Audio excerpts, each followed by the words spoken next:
رسوله الكريم أما بعد أعوذ بالله من الشيطان الرجيم بسم الله الرحمن الرحيم أحل الله البيع وحرم الربا صدق الله مولانا العظيم. میرے محترم بزرگ اور دوستو،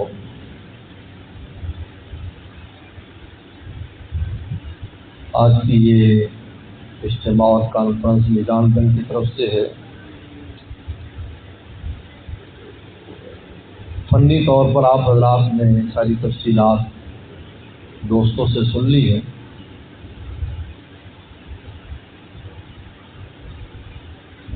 ہمیں اس بات پر اللہ تعالیٰ کا شکر ادا کرنا چاہیے کہ اللہ تعالیٰ نے پاکستان کو جن بعض خصوصیات سے نوازا ہے ان میں سے ایک اسلامی بینکنگ بھی ہے، جس میں اس وقت اسلام پاکستان پوری دنیا کی نمائندگی کر رہا ہے. اور آپ کے علماء کرام مفتیان، خاص طور پر شیخ الاسلام حضرت مفتی تقی صاحب دامت برکاتہم، ان سے ہر بینک والے، خواہ وہ مسلمانوں کے بینک نہیں، وہ ان سے گائیڈنس لے رہے ہیں، اسلامی بینکنگ کو سمجھ رہے ہیں. چنانچہ برطانیہ میں، فرانس میں، جرمنی میں، امریکہ میں، کینیڈا میں، ان ملکوں میں ان کے بینک، اسٹینڈرڈ چارٹرڈ بینک ان کا ہے، بارکلے بینک ان کا ہے. ہم دیکھتے ہیں کہ ان کی بھی اسلامک ونڈوز ہے اور وہ ہم سے ہدایات لے رہے ہیں. اللہ نے پاکستان کو بہت سی چیزوں میں عجیب خصوصیت دی. جیسے ختم نبوت کا مسئلہ ہے، اس میں پاکستان نے پوری دنیا کے مسلمانوں کی اور ملکوں کی نمائندگی کی ہے. سب نے اس مسئلے کو بعد میں سمجھا ہے، پہلے یہاں سے یہ مسئلہ ان تک گیا. اسی طریقے پر یہ بینکنگ کا نظام ہے. فنی طور پر جو بات چیت تھی وہ آپ کے سامنے آ گئی ہے، میں اس پر بات نہیں کرنا چاہتا. میں تھوڑی سی ایک تاریخی بات بتانا چاہتا ہوں. سن 1980 میں جامعہ اسلامیہ بنوری ٹاؤن کراچی میں پڑھتا تھا. اس وقت ہر جمعرات، مہینے کے ایک جمعرات کو ایک بڑا اجلاس ہوا کرتا تھا مفتیان کا، جن کی سرپرستی کبھی تو مفتی رشید احمد صاحب لدھیانوی رحمۃ اللہ علیہ فرماتے اور کبھی مفتی اعظم پاکستان مفتی ولی حسن ٹونکی رحمۃ اللہ علیہ فرماتے. اور اس میں اس زمانے کے تمام نامور مفتیان، جن میں ہمارے سرگودا سے مفتی عبدالشکور ترمذی صاحب اور حیدرآباد سے مفتی وجیہ الدین صاحب رحمۃ اللہ علیہ،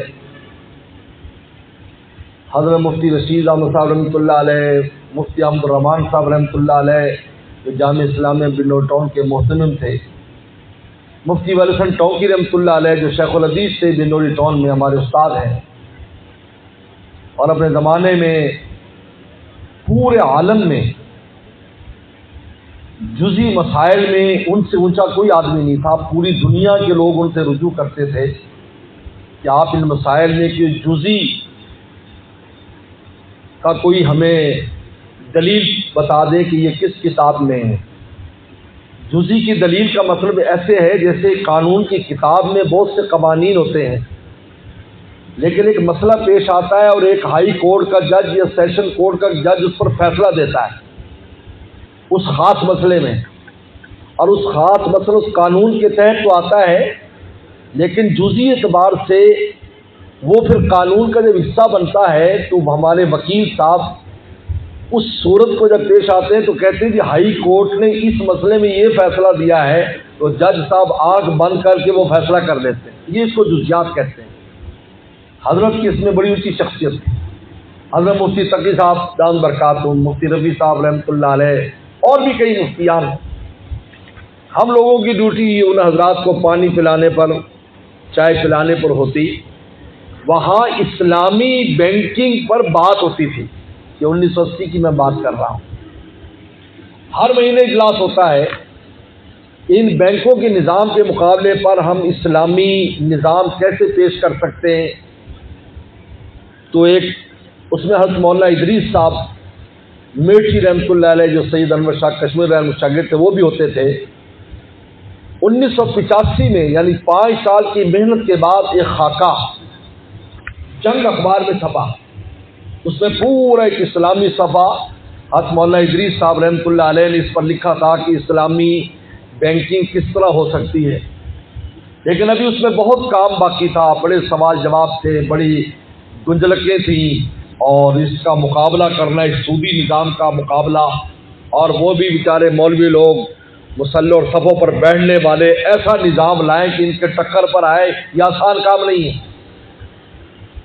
اس کے لیے تو بڑے بڑے جو وہ ہوتے ہیں، میں آسٹریلیا گیا تو آسٹریلیا میں ایک اجلاس تھا، میں بھی اس اجلاس میں شریک ہوا، اسلامی بینکنگ پر تھا، ایک بینک نے اسلامی وہ ہونا تھا، تو جب اس نے اپنا ڈیزائن بدلا تو اس میں بحث ہوئی، وہ بینک والے کہنے لگے کہ ہمیں ڈیزائن بدلنے پر گورنمنٹ $40,000 مانگ رہی ہے صرف کاغذ تبدیل کرنے پر، اتنے اخراجات ہیں۔ اب یہ بیچارے مسلوں پر بیٹھنے والے، مدرسوں میں رہنے والے، اتنے بڑے جس کے پیچھے امریکہ پورا یہود اور نصارہ ہو، یہ آسان کام نہیں ہے، یہ ان درویشوں کے خلاف ہے۔ یہ بحث ہوتی، وہ اخبار میں چھپا، اس کے بعد چلتے چلتے حضرات جاتے چلے گئے، ان میں حضرت مفتی تقی صاحب رحمۃ اللہ علیہ قافلے میں پیچھے رہ گئے، باقی سب ہماری آنکھوں کے سامنے دنیا سے روانہ ہو گئے۔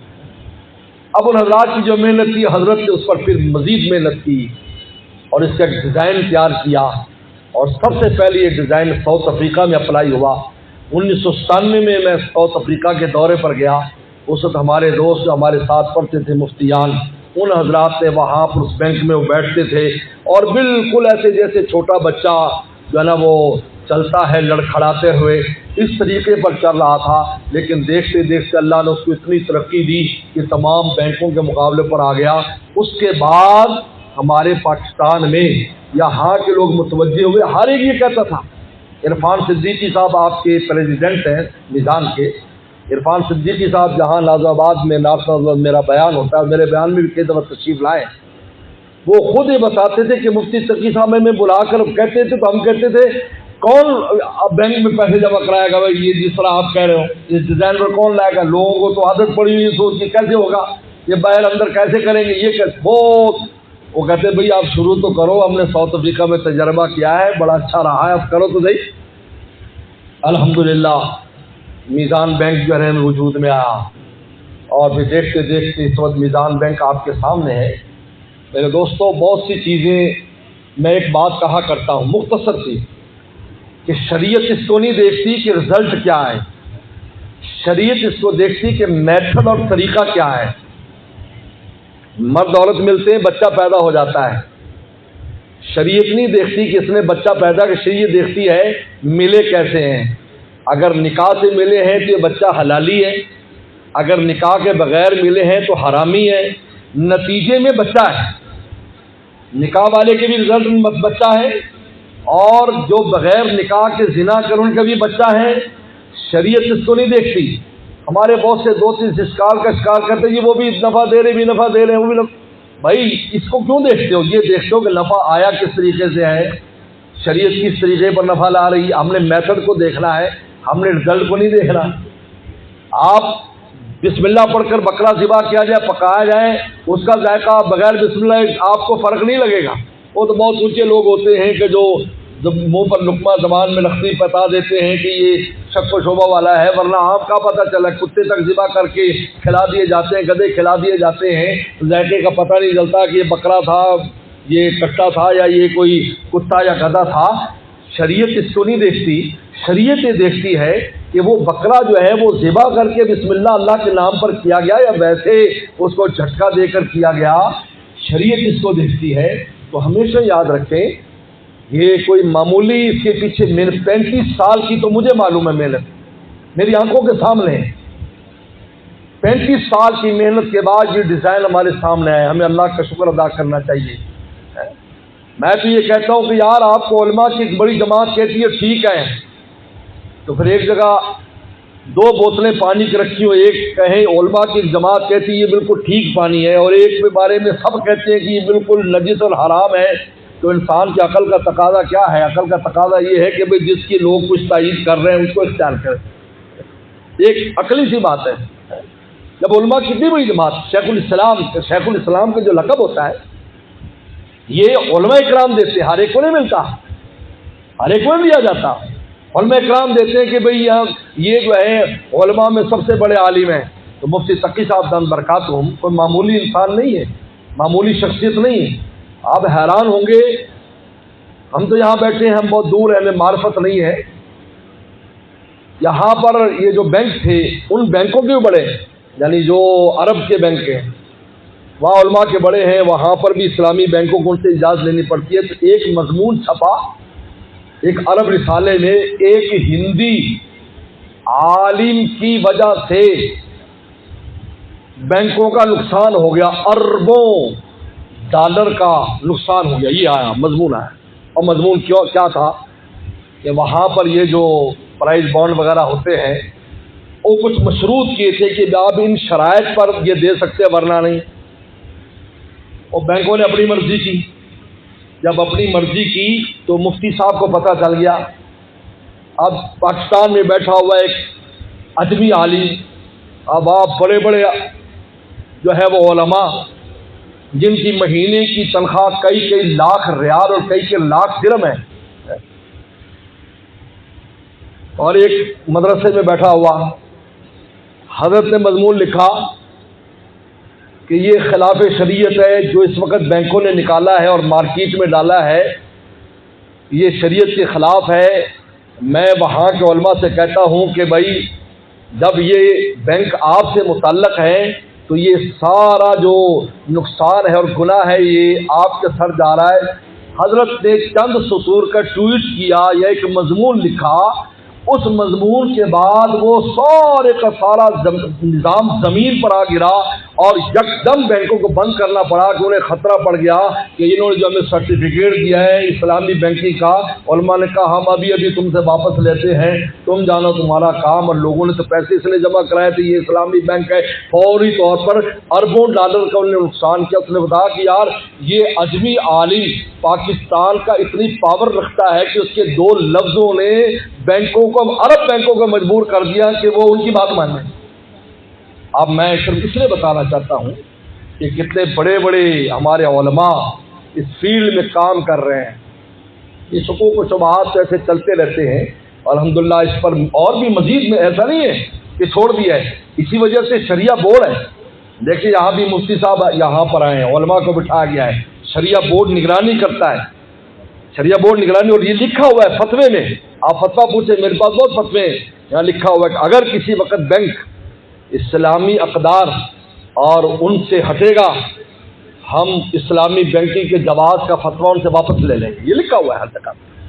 تو بہرحال میں ان حضرات کی کوششوں کو سراہتا ہوں، اس طرح کے جو سیمینار ہیں اس سے ہمیں باخبر بھی انسان رہتا ہے، نئی نئی باتیں بھی ہمارے سامنے آتی ہیں۔